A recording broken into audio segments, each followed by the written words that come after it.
भक्तालु थियो अरे है एकदम शिवजीको भक्ति गर्ने के अनि उसले चाहिँ शिवजीलाई भक्ति पनि कस्तो गर्ने अरे भन्दाखेरि पुरा बेलुन फुलाएर बेलुनमा पुरा एउटा चिठी लेखेर पठाइदिन्थ्यो अरे क्या त्यो बेलुन सर उडाइदिन्थ्यो अरे फेरि त्यो ऊ चाहिँ बेलुन चाहिँ ठ्याक्क पुलिस चौकी हुँदै जान्थ्यो अरे क्या अनि पुलिसहरूको पालो यो के रहेछ भनेर ट्याक्क पक्रेर बेलुन रोकियो अरे यस्तो पत्रमा हेरेर गर्दा त्यहाँ चिठी त के लेखेको थियो अरे थाहा छ हजुर म गरिबको छोरो मलाई 50,000 दिन्छ जसरी भए पनि 50,000 पठाइदिनु भन्न पो लेखिराखेको अरे क्या अनि त्यो देखेर पुरा हाँस उठ्यो नि त सबैलाई हाँस उठ्यो पछि उसको सोझोपन देखेर क्या एकदम सोझो मान्छे रहेछ भनेर तिमीहरूसँग कति पैसा छ केटा भेला पार भनेर सबले भेला पारेछ अरे क्या 25,000 भएछ अरे क्या अनि त्यो 25,000 चाहिँ लगेर चट्ट दिएछ अरे क्या उसलाई चट्ट दिएछ अरे अनि दिएपछि फेरि भोलिपल्ट बेलुन उडाउँछ अरे है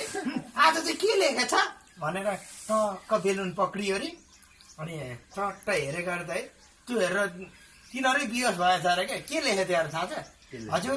अबदेखि त तपाईँले पैसा पठाउँदाखेरि यही बेलुनमा झुन्डाएर पठाइदिनु होला तिनीहरूको विश्वास नगर्नु होला 25,000 खाएर 25,000 मात्र पठायो